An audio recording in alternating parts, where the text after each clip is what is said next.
Hi guys! So today, wala akong gana guys. Kasi masakit ang ulo ko. So anyway, for today's video, yung video na to is hiniwalay ko sa isang video ko. So anyway, this is the room tour. Our room tour guys, nandito kami sa Amara Hotel for our last night here in Bangkok. Okay lang yan, no? So yan, tingnan natin kung ano yung mga pwede natin makita dito sa Amara Hotel room tour first. Then siguro mamaya later on, yung mga pool, whatever amenities na meron sila. So tara na, medyo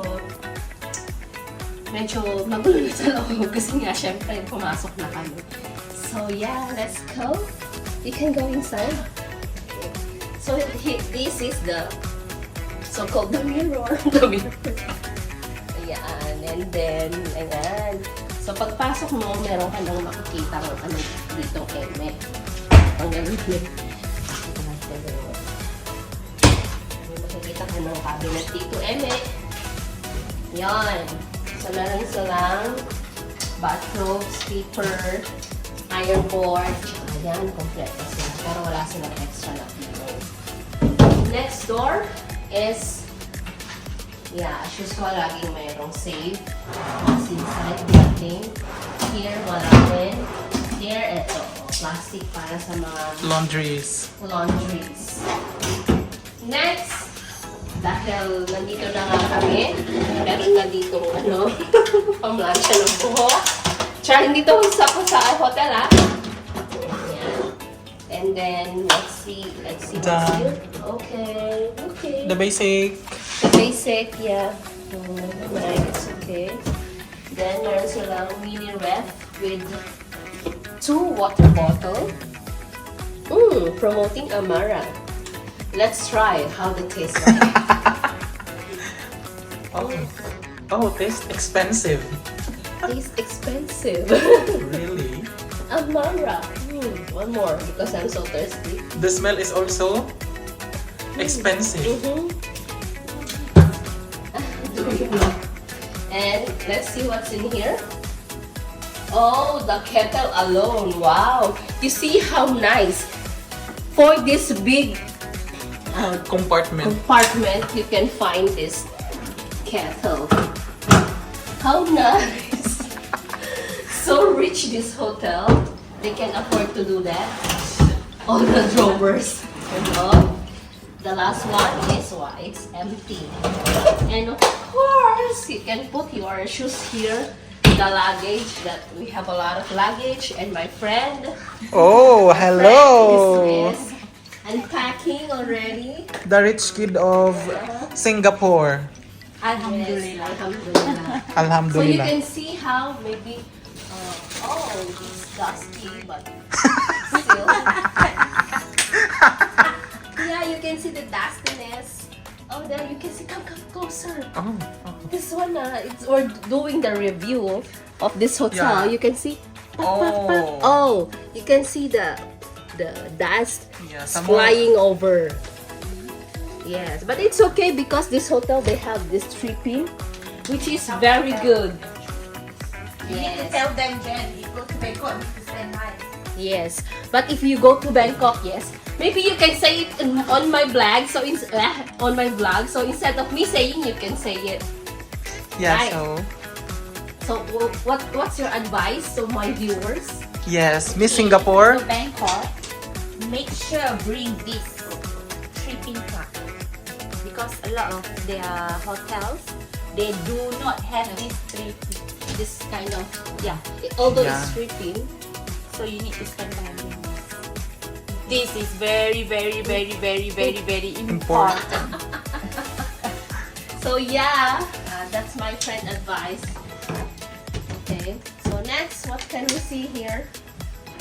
It's nothing. It's empty. Yeah. And we check the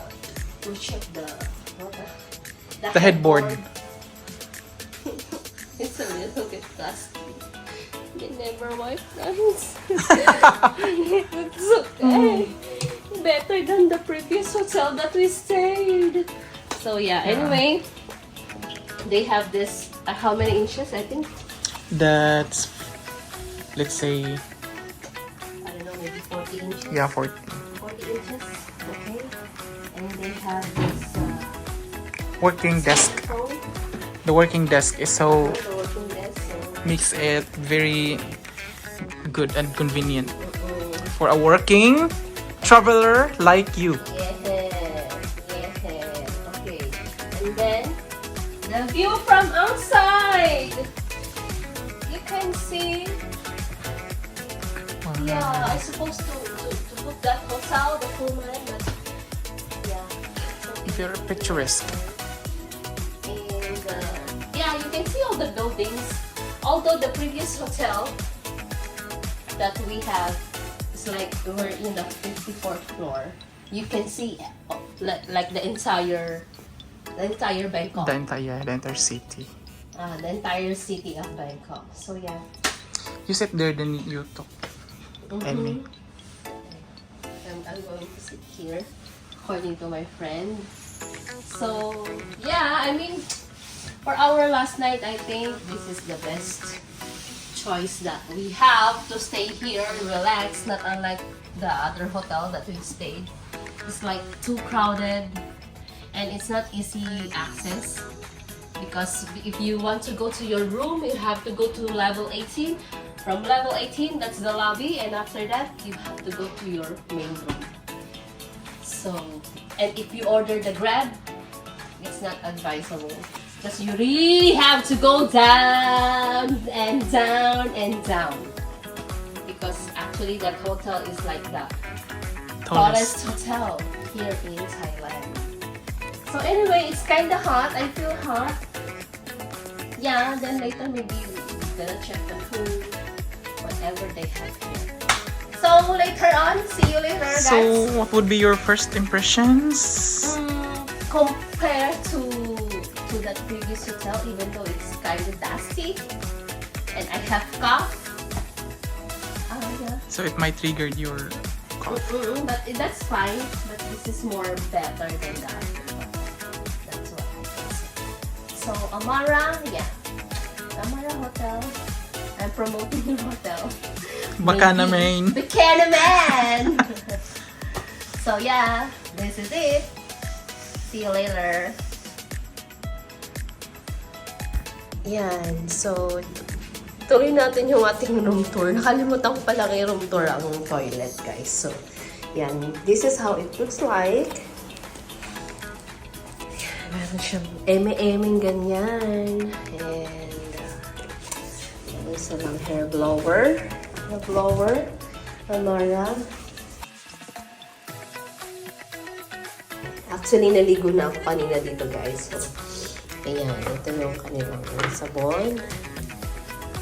Roberto Cavalli.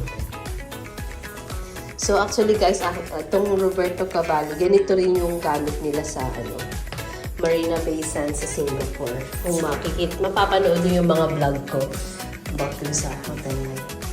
So yan, as I said, naligo na ako kanina dito. Meron siyang shower rain. Ayan.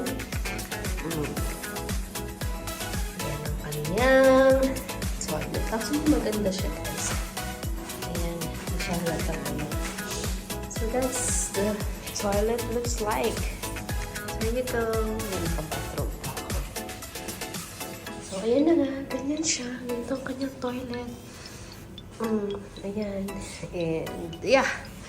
That's it. Ang ating room tour. Pero bukas siguro papakita ko sa inyo yung swimming pool. Pasensyahan nyo na kasi daming kalat mga pinamili. Bukas. Pakita ko yung pool.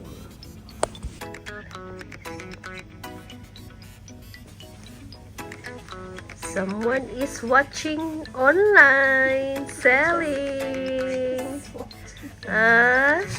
You think I don't know? You still haven't finished shopping, Wala, right na. You haven't finished shopping.